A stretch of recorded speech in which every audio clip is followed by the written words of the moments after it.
You were 15 years old? 14. When your first child was born? Yeah, yeah. My Lord. Yeah. How could you, I mean... It was fun. Was it? Oh, man, are you kidding? In the garage? And then after she was born? I didn't know my father was making love to her, too. Boom, boom. That's the truth.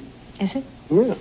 And then I cried. I went home to my father and said, when she told me she was pregnant, I cried. I went home, and I was standing in the dining room. I was crying. My mother said, "What's wrong with the boy, Bucky?" I said, "There ain't nothing wrong with him. He got some girl pregnant." And I started crying real big, and he said, "Oh, serious?" And he took me in the front room. He talked to me about it. And he told me that he'd had her, made love to her. Because I thought she'd never made love to nobody. Story about what?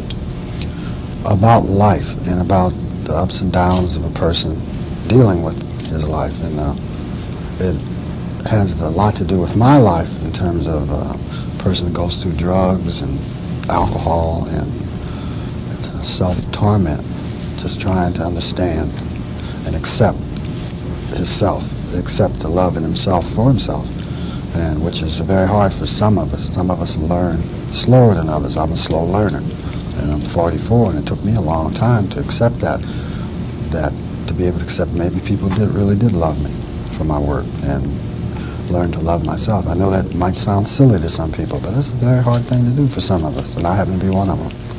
And it's a story about that. Richard Pryor had a wild reputation. Richard, in his lifetime, went through a lot of traumatic experience. He was born in a brothel to a grandmother who raised him, who was a madam. A mother, his mother was a prostitute and his father was a pimp. And as you guys heard his story here at the beginning of this video, he had his first child at the age of 14. And he also learned that that girl was messing around with his father. So again, crazy, wild experiences throughout his life. And so in this video, we're going to go over many of those experiences, and I'm going to start from the beginning. So stay tuned. Richard Franklin Lennox Thomas Pryor III was born in 1940 in Peoria, Illinois, in a brothel. His grandmother was the madam, his father a pimp, his mother a prostitute. That wasn't a metaphor, that was his reality. Violence, addiction, and survival weren't things he saw on TV. They were the walls he grew up in. From an early age, Richard learned that affection came with a price tag, and that laughter was the only thing that could quiet the chaos. So what did he do? He performed, not just to entertain, but to escape the chaos.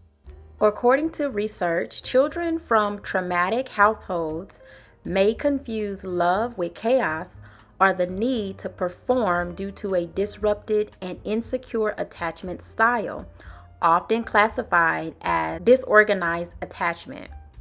In these situations, the caregiver is both a source of comfort and fear, leading the child to associate the presence of a loved one with unpredictable, chaotic, or emotionally draining behavior rather than safety and security. To cope, children may become hypervigilant, overly dependent, or feel they must constantly perform to earn love and avoid negative outcomes. When Richard hit Hollywood, his pain became profit. He was raw, brilliant, and fearless, talking about race, sex, and America in ways no one had ever done before. But behind the jokes was a man unraveling. Comedy became Richard's survival tool, so he used it as an outlet to turn his pain into punchlines. But we all know with fame comes amplified insecurities. So the money, the drugs, the women, all of those things filled voids, but they did not fix the issue or Once I heal. lived the life of a millionaire, spending my money, I didn't care. taking all my friends out for a real good time. Buying champagne. White powder, women, violence, and self-hate became his private demons. The world laughed while he was drowning. He once said, "The reason I do white powder is so I don't feel." And that was the truth, because feeling meant facing a childhood that no child or man should ever live through. Richard married 7 times to 5 different women and had 7 children by 6. Every relationship started with passion and ended in destruction. Jennifer Lee Pryor, the woman who married him twice, said he was brilliant, sensitive, and impossible to live with. He could be tender one moment and explosive the next, pulling you close, then pushing you away. That was the cycle of a man who wanted love but didn't know how to receive it. One of the craziest stories that I've heard is the story that happened between Richard Pryor and Pam Grier. So according to Pam Grier, she stated that Richard loved her. She loved Richard deeply, but his addiction turned intimacy into danger.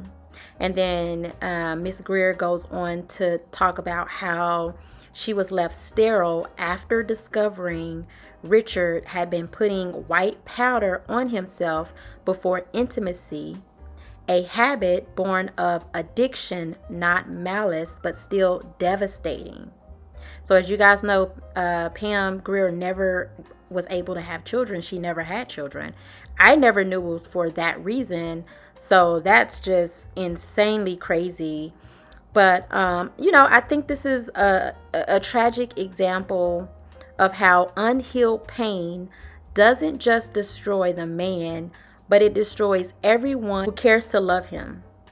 In Pam Grier's case, it isn't just a Hollywood cautionary tale. It's the story of so many women who loved men that the world broke first, men who never had space to heal, so they hurt the ones who try to hold them. Pam's womb carried the consequences of his trauma, a reminder that addiction, ego, and pain don't live in isolation. They live in bodies. They pass through touch, and they wound through love. There's another wild story about Mr. Pryor pow-powing at his ex-wife. I believe her name was Deborah McGuire, at her car. And so she wasn't harmed or hurt or anything like that, but he did go to jail for that incident, and they did end up obviously getting divorced. But that was another wild story that happened during the course of his life. And so I'm pretty sure that was something that had to do with his addiction as well, because that's just insanely crazy to pow at your wife. So in later years, Mr. Pryor became more open about his fears, his insecurities, and even fluid sexuality. So for those of you guys who do not know, he did joke about being with a trans woman. That was also confirmed by his ex-wife, Jennifer. And so, if you guys want to look that up for more information, you are more than welcome to do so, but I'm not going to go into detail. But he was complex, funny, fragile, and fighting himself until the end. When he was diagnosed with multiple sclerosis, the man who once burned himself on fire now found himself slowly losing control of his body. Ironically, it was during this time of weakness that he found a bit of peace, because he ended up remarrying Jennifer Lee Pryor and reconnecting with some of his children. It wasn't perfect love, but maybe it was the closest he ever came to forgiveness. And that's both forgiveness for himself in his latter years, as well as drawing near to his children. So there were also reports about him not being close to his children due to his addiction. Richard Pryor's story is more than just an ordinary story, okay? It's a mirror showing What happens when brilliance grows from broken soil? His life asked us the question, how many gifted men have we lost to the pain they never dealt with? And how many women have paid the price for loving them? When trauma goes untreated, love becomes a war zone, and the casualties are often the ones who care for them the most. Richard Pryor was capable of love. However, the language of pain is how he spoke to those who loved him for a very long time. He loved with chaos, with fire, with apology, and with regard. Because that's what love looked like in the world he came from. In the end, Mr. Pryor showed us that genius doesn't heal pain. It only hides it behind laughter. He made the world laugh at his own wounds, but behind the laughter was a man still trying to learn what love really meant. So, thank you guys. That's all I have.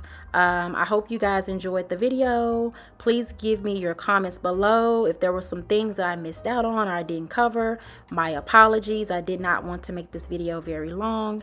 And then also just tell me in general what your thoughts are about the story. And please don't forget to like and subscribe for those of you guys who are interested in stories such as this.